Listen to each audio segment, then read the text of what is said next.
Hi everybody, it's Dwillis, Kiwi Scrapper from New Zealand. Here today to share a project with you that I completed yesterday, and it was quite time consuming, this project. It took me, I worked on it over 3 days, but they were working days for me, so it was just snatching bits of time here and there, but it was quite a lot involved in this project. And the first thing, as you can see, is I found this fan in a op shop, and I think it cost me, I don't know, 50 cents or $1, something like that. It was one of these holiday fans, souvenir fans. It was I haven't painted the back deliberately, or I haven't dealt with the back deliberately so that I can show you. It was one of these ones that were bright blue, had big yellow sun on it, and a big palm tree on the other side. There's the green there that it had on it. If you can see it down there. Anyway, very bright and in your face, and bits of red on it and everything else. The back will be covered up with the same fabric that I covered the front up, which is this nice sort of brocade fabric over here. So this is the first time I'd ever altered a fan. I didn't quite know how I was going to do it or what I was going to end up with, but I was very pleased with the result at the end. As I say, a lot of work involved in it, and that will be going on a wall somewhere.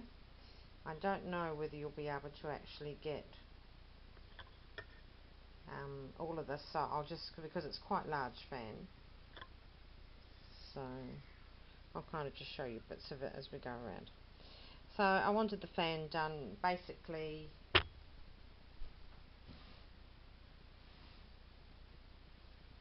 sorry, I'm just off looking for something here, which I can't find. I can never find things. Yes, I wanted it basically to be in lovely, warm, cream, mushroomy, and vintage pink sort of tones. So the first thing I did, I actually painted the whole fan. I painted up here in a pink lemonade acrylic.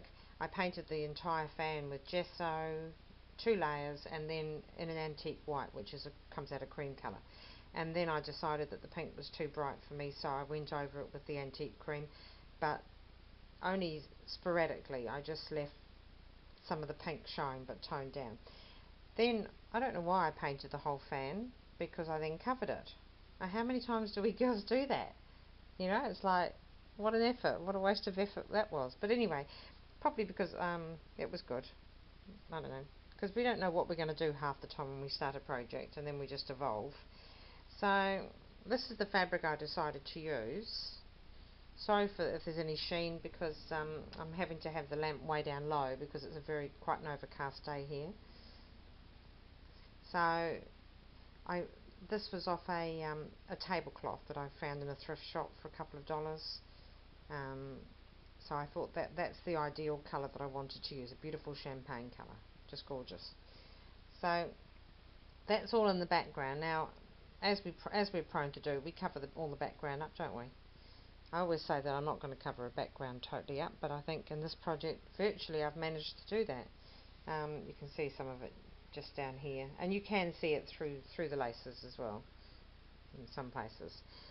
So that was the first thing. The second thing, I wanted to use an image, but I didn't have a suitable image in the colours I wanted.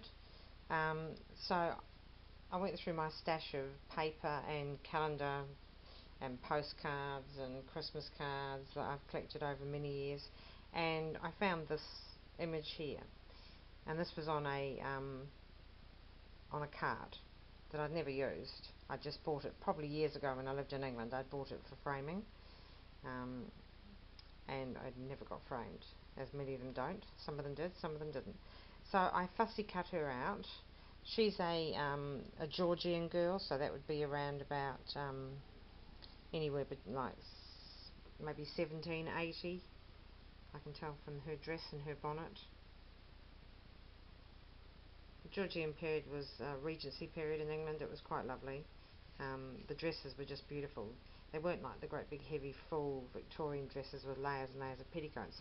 They were much more like we wear today.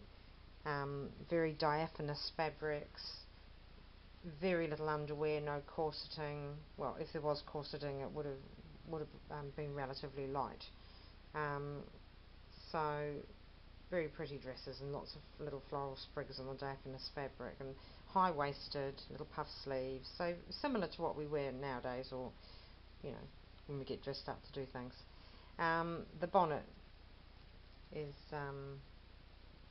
we don't wear those kind of bonnets now. But she's a pretty girl, and it's a lovely image, and I hope that's being seen. She's got two little dogs on her lap, which look like little Jack Russells or little fox terriers. Very pretty. And those were the tones I wanted to use, so that's why I used her.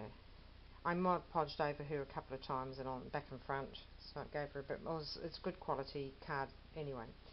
And then I started putting doilies around and frilled laces and creams and those colours I wanted. There's a vintage one here, and there's another one on top of it, just the centre with a flat back pearl. I'm not going to go over all the details because I'll just run out of time.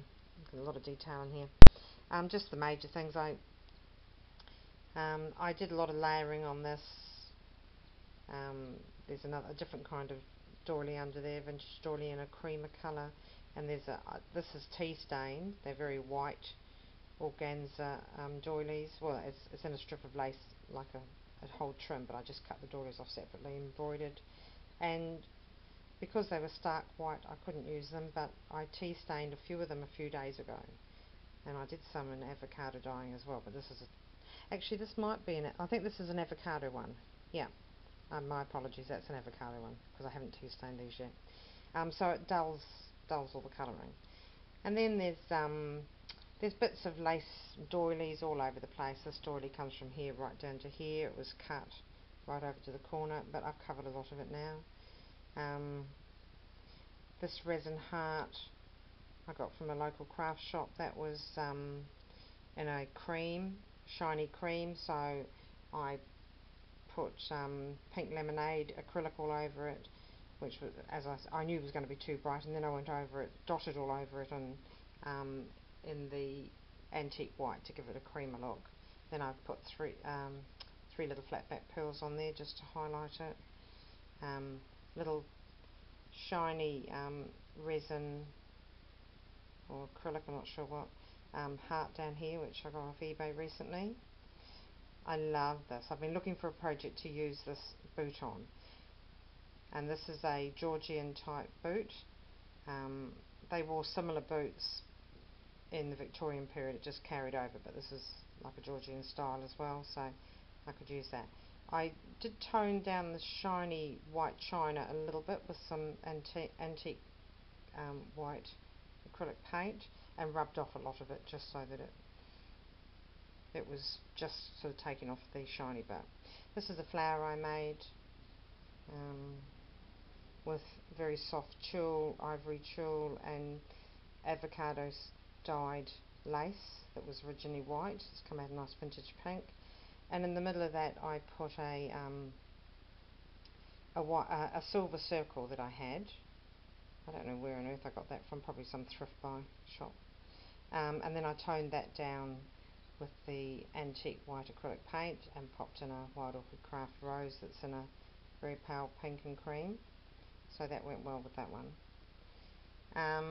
This is a Arum Lily, very soft pale pink, which I bought in a bunch, kind of like a foam fabric. I've got another one over here. I bought them in a bunch from a pharmacy or chemist shop, whatever you want to call it, quite a while ago. Fabric roses, this one's tea stained. It was a real cream, but I wanted it a bit duller, so I tea stained it. It's an acrylic button, which I think came to me in my prize winnings from Irene, Seriously Scrapping, in Australia. I'm pretty sure that's where that one came from. Nice colour, and I popped on a pink flat back pearl there. I bought the lace doily up here over the fan. The fan, the wooden bits itself, I put flat back pearls all around them, then some small flat back pearls at the top, over top of them. Then I just decorated with some of the pieces from this doily, but just the stringy bits, if you know what I mean. And the same up here, flat back pearls and that stringy bit there. Some little Wild Orchid Craft roses. A little Parisian clock. It says Paris. I thought they looked really cute up there. it's just one of those things that you put an image and then you put the cabochon on top of it. And over here this was a very strong sort of brass colour, and I toned it down, or copper, more like a coppery brassy colour. It's a vintage button, and I toned it down with the antique white paint again, and then just rubbed as much as I could off it, so it just sort of toned down that colouring.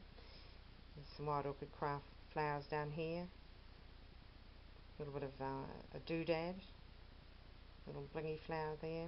This is beautiful lace, this bit here, and I put it from here across here, and I put it, you can't see any of it here, I mean, isn't it terrible? Put it from there to there. It's a beautiful, beautiful lace, first time I've used it. It's an embroidered lace, and I've just popped in some pink full pearls there, small full pearls in the flower centres. There's some of these, this one here, and that matches one, was over there, under there. Oops, just that frame. Another one of these lovely little acrylic pearlised hearts with a little rose on them, which I absolutely love. Some wild orchid craft roses. There's a little taupe or coffee coloured smaller rose, fabric rose, and I put a wild orchid craft rose in there, and one of these little embroidered doilies that it's sitting on. This is another flower that I tea stained. It's it's an organza sort of applique, which I found a whole pile of in white in a thrift shop a while ago, and I've used two, and I've put them onto a doily as well, so just to give them more height. And I've put some tulle in between, so you've got 4 layers: the doily, an applique, a circle of tulle, ivory tulle, and then the flower itself, and then finished off with a doodad. Along here I've put the smaller coffee coloured fabric roses in the strip, which is how you buy them. I've left the net on them because I like them that way. What else? Oh yes, this is seam binding, beautiful crinkled seam binding, and a very pale, lovely dusty pink, and a cream.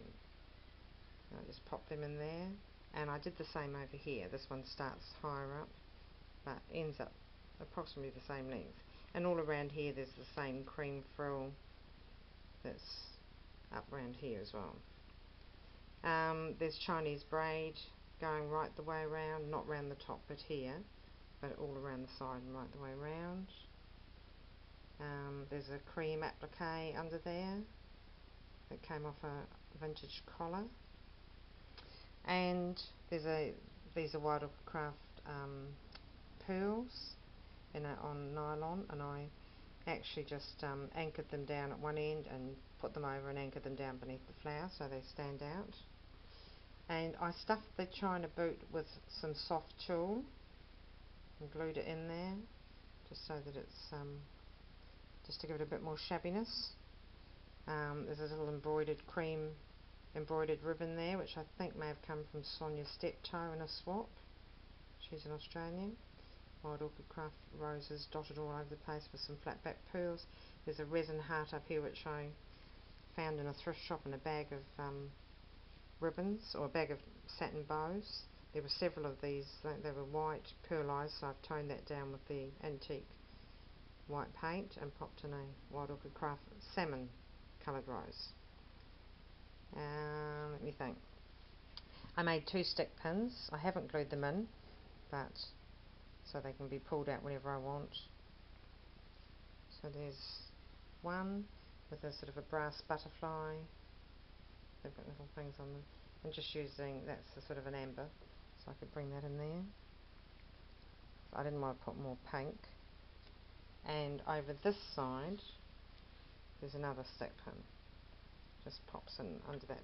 That's a vintage strip of vintage, very pale pink lace.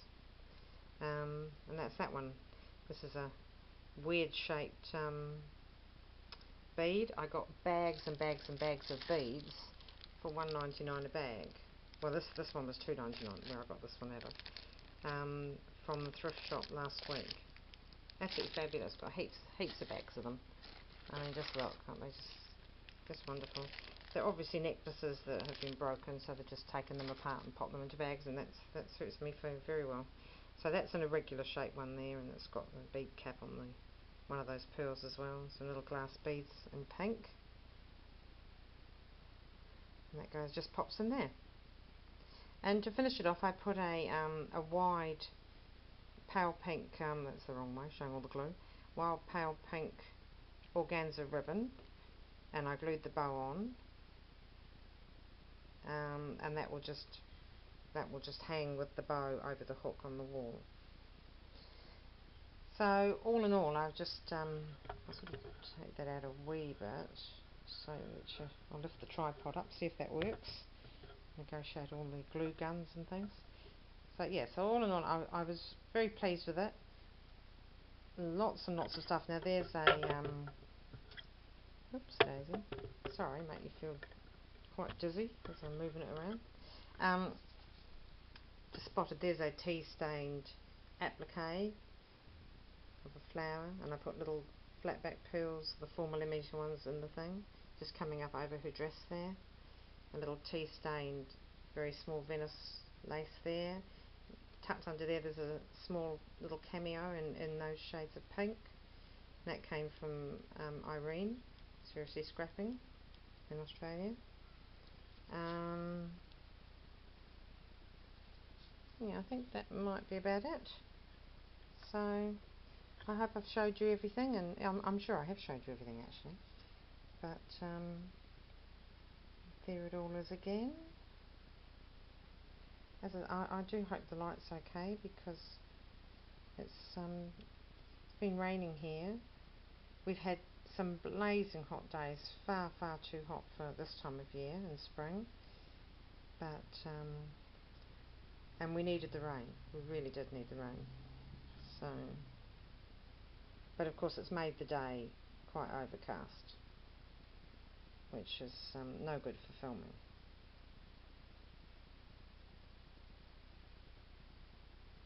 And I actually did this in the style of a Victorian crazy quilting, where you have strips running this way and strips running the other, and bits of fabric here and bits of fabric there, and it's just called crazy quilting, or crazy patchwork. It's called crazy patchwork.